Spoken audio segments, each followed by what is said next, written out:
This is a Fox News alert. A short time ago, thepolitico.com posted a story with exclusive details about former White House Press Secretary Scott McClellan's new book, which is due out next week. McClellan levels several criticisms at the administration over the run-up to the war in Iraq, the response to Hurricane Katrina, and the handling of the Valerie Plame affair. He also makes several criticisms of our own Karl Rove, who joins us once again tonight from Washington. And Karl, among the things he says is that you and Scooter Libby had a secret meeting where you kind of decided how to handle this. He says he was misled by you about your involvement in the Valerie Plame affair. He went out there and told the American public and the press one thing and said it was fatal to his ability to be able to speak on behalf of the president.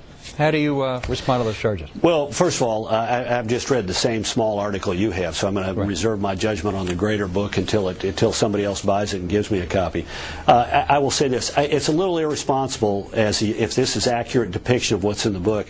He says that following a meeting, Scooter and I visited in 2005. Well, Scooter and I visited all the time. I don't really know what the particular meeting in question was about. I know what it wasn't about, which was it was not about Plame and Wilson. Both of our attorneys told us not to talk to anybody else in the White House about anything connected with that, and so we didn't. But look, Scooter and I, came into contact every day or every other day on things like the selection of judges or a particular policy issue or the vice president's travel schedule or, a draft of a presidential speech that we were commenting on. So, he was the vice president's chief of staff, and as a result, we had a lot of business. And I think it's frankly maybe a sign of irresponsibility for Scott to sort of suggest that because he saw the two of us meet and he didn't happen to be in the meeting, he somehow knows what the meeting was about. What about the specific charge that he is claiming that you misled him about your level of involvement in the Valerie Plame case?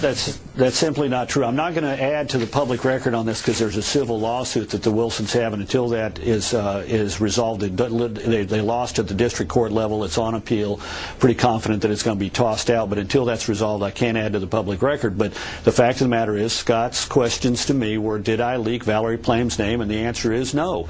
In fact, we know today that the name of Valerie Plame was leaked to Robert Novak by Richard Armitage, the #2 guy at the State Department, and not by me and not by Scooter Libby. He also says that after Hurricane Katrina, the White House, he quote, spent most of the first week in a state of denial and blames you for suggesting a photo of the president comfortably observing the disaster during an Air Force One flyover, and that later you were convinced that he said we needed to do that, and that there was clearly he feels an error. Well, first of all, he was not in any of the meeting that I recall discussing this. We were in San Diego. We were flying back to Washington, D.C., and we faced a horrible, horrible choice, which was either have the President of the United States drop into New Orleans the day of the incident, diverting valuable resources, closing down the airport, diverting valuable resources from immediate search and rescue so that the President could be seen on the ground at the first moment, or to fly deliberately north of New Orleans and not pass over it, in which case we'd be turning a blind eye. And unfortunately, the only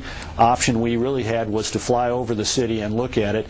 If we'd landed, we would have diverted valuable resources from the immediate efforts to save people's lives, and that was simply unacceptable to the President. And frankly, I don't recall Scott being in a lot of those meetings that first week, so maybe that's why he thinks we were in a state of denial. This was consuming a lot of time at the White House to make certain that all of the resources were available to Florida, Alabama, Mississippi, and particularly Louisiana in the immediate aftermath of the disaster. In fact, we got into New Orleans on Thursday about as early as we could come into the city without disrupting things. And as I say, I don't remember Scott being in those meetings, and I certainly don't remember him speaking out at the time to say these were his deep felt feelings. Hey, I want to put a little emphasis on the Plame point, if I can, just without going into any more detail, because I have another question about it, Karl. But he said in this book, I have no idea what you and Libby discussed, but it was suspicious for these two who I'd never noticed spending any one-on-one time together. You're saying that's absolutely not true. You did spend a lot of time with Libby. Look, it goes to show how out of the loop he was, that he didn't think we spent much time together. I mean, over the course of the 7 years or 6 years that we worked together, Scooter and I spent a lot of time first in the campaign, and then when we were at the White House, we were on several committees together. We were off times. He was the vice president's representative at a lot of policy meetings where we would have conversation and discuss. I mean, Scooter and I officed maybe 20 feet from each other. I only have a second, but let me ask one thing. Whenever we get to these tell-all books where he says the president veered terribly off course, he wasn't open and forthright as it relates to Iraq, he used propaganda to sell the war, but yet he was badly misguided in information he was given from the podium here, why do I always get suspicious that if he really felt this way, and I think this is a question he needs to answer, but your thoughts on it, if he really felt this way, why didn't he leave earlier? Well, two things. First of all, this doesn't sound like Scott. It really doesn't. Not the Scott McClellan I've known for a long time. Second of all, it sounds like somebody else. It sounds like a left-wing blogger. Second of all, you're right. If he had these moral qualms, he should have spoken up about them. And frankly, I don't remember him speaking up about these things. I don't remember a single word. There were people on the White House staff, colleagues of mine, who had doubts about this or that policy. They spoke out. But this doesn't sound like Scott, frankly. All right. Karl Rove, the architect on Hannity and Combs, thanks for being